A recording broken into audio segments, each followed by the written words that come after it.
on today's Garage Time with Goody. The problem we're having with this 3.6 2014 all-wheel drive Dodge Journey is the tailgate will not lock when you push the key fob. So we're going to take a look and see what's doing that. So when I push lock, you want to hear this, and there is no click, and there should be a click that you hear on the actuator. So that narrows it down to the wiring harness to the tailgate or the actuator itself, and we're going to take a look to see which one it is. You're going to see two screws.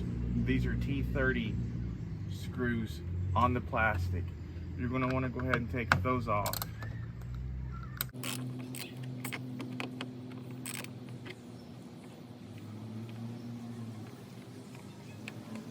And put these screws where you will not lose them.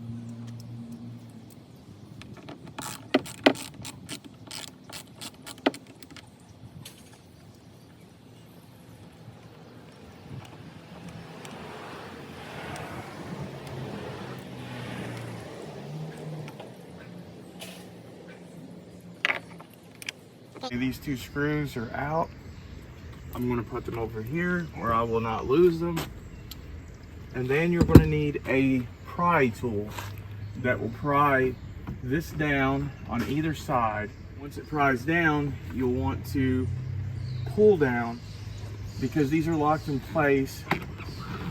Actually, I can do it without a pry tool. You can see that this is what holds them in, and you just pull down.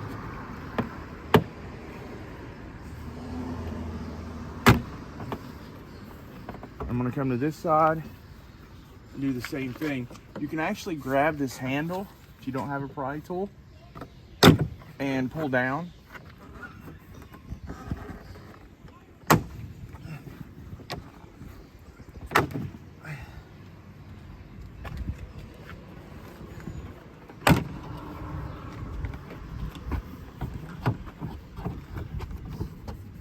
And there's going to be two right here in the center.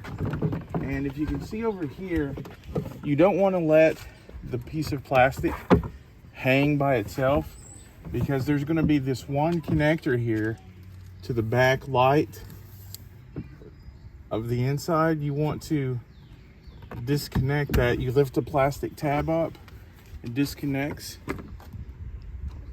and you'll want to set this back tailgate trim out of the way.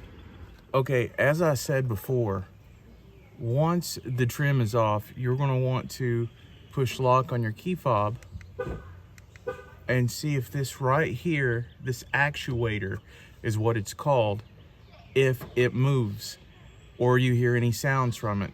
Because a lot of times there'll be broken parts inside and it won't move at all. Or you'll hear a weird kind of click, like gears are broken. But in this situation, I don't hear this actuator at all. So it still could be the wiring harness, but what I'm going to do, I'm going to do things differently than what people do usually. And hey, everybody has their own way of doing things, right? This is my easy way of doing this. I have ordered another actuator, and it is right here. So what I'm going to do, I'm going to take the power source, it's right here, and you just pull down on this little plastic tab. It comes right off of that actuator. It just has one power plug in. You will see it has a little notch, plugs in right here, and we're going to be looking for movement right here as I push the key fob. And if that moves, then more than likely this actuator is the problem. You see how that's moving? So that kind of eliminates the wiring harness being the problem. Now another quick test you can do, I'm not going to do it, but you can take a multimeter and you can probe to see if electricity's coming through these wires. And if there's not, then you can check out the wiring harness, which may have a split in it. So the next step here in this situation, I'm going to be taking off this lock and replacing this plastic actuator. So there are 3 T30 screws right here. We're going to be taking off. This will actually take off the latch.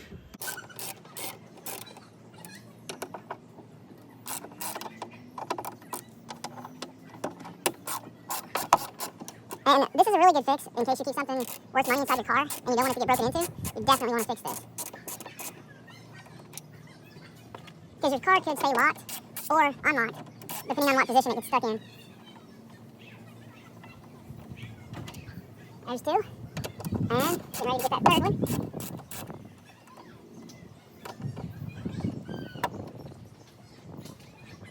And number 3. Now we're going to go back inside of the car again. Okay, then I'm just going to push this in, and this is going to come down. A lot of people are going to say you have to take this latch off, and they'll show them taking off the cord that locks the door to the actual lock itself. Since I'm just replacing the actuator, I'm not going to have to do all that. I'm just going to take the 2 screws off of the actuator itself and replace that. There are these 2 Phillips screws that you're going to want to take off. And they can be on there pretty tight.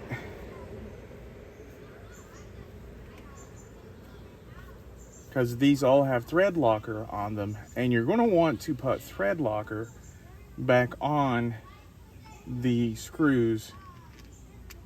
You see this right here is thread locker, and on the 3 that goes to the actual lock has thread locker. And what that does, it keeps the lock from coming loose over a lifetime of when you're driving down the road and the car shakes. So now that both of those screws are out, this should just pop right off, just like that. This is the old one, this is the new one. When you're putting this back on the lock, you're going to want to make sure this little white tab here that's protruding from the actuator goes in this little hole, kind of like this. See? And then it should line up to where the screws are.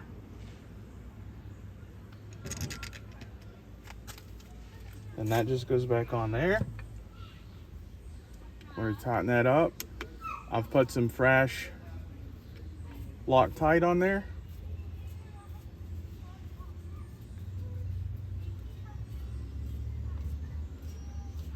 You'll get that good and tight. Again, I'll put the torque specs on the video. You don't want to tighten it so hard that the plastic will break.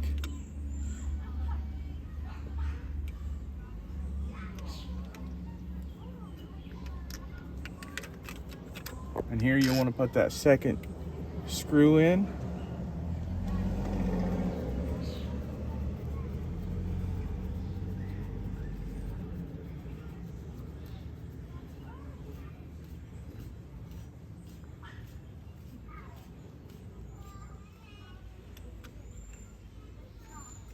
Before I put it totally back together, I'm going to plug in this power to the actuator, and I'm going to make sure it still moves. I want to make sure that there's nothing seized up in the actual lock itself. You see how that's moving? Let's see if you can hear that again. That means it was just the actuator. And I'm going to go ahead and put it back on there. Remember, put the Loctite on. I'm going to slide this up here to right here, and this should line up with these 3 bolts.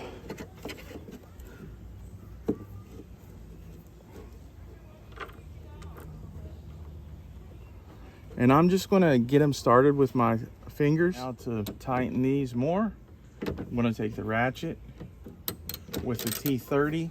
I'm going to tighten these down more.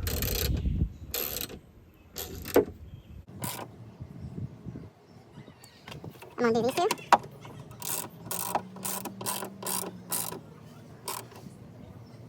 That one's tight.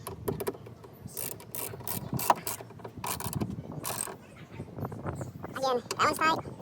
That one's tight. That one's good and tight. Now what we're going to do is we're going to put the trim back on.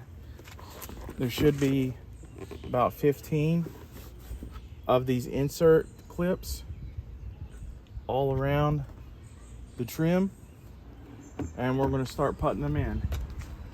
First thing you want to do is to plug in the light that goes inside of the door, and then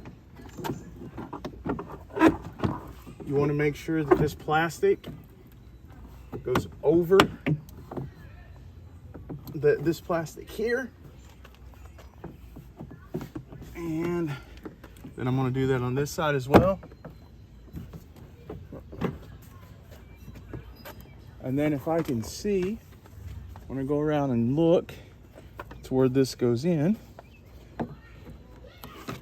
and there's a plastic pole that goes in right there. I'm just going to push up on it a little bit like that, and it'll pop it into place. Then there's two little pop-in tabs right here, and this one, pop that in place. And I'm going to do the same thing over here.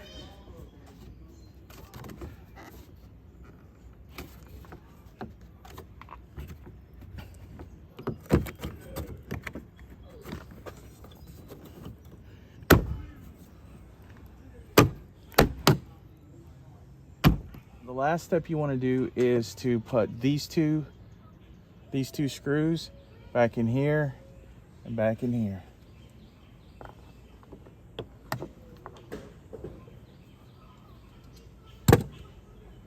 Want to go ahead and get it started by hand.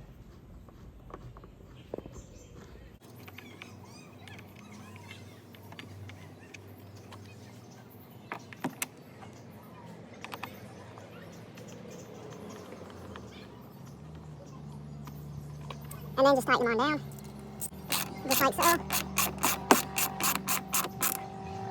Remember, not too tight. It's on there good. And now we have one last test. We're gonna close the hatch, and before it would never lock. So let's push the lock button and let's see if it's locked. And it's locked, ladies and gentlemen. See? It will not open. Now let's push unlock. And you could hear it click, and it should be unlocked. The part that was bad in this case is this actuator, and it's not too expensive. In fact, I'll give you a link to this in the video description. So if you like these kind of videos, subscribe, smash the like button, and until next time, take care of yourselves and each other.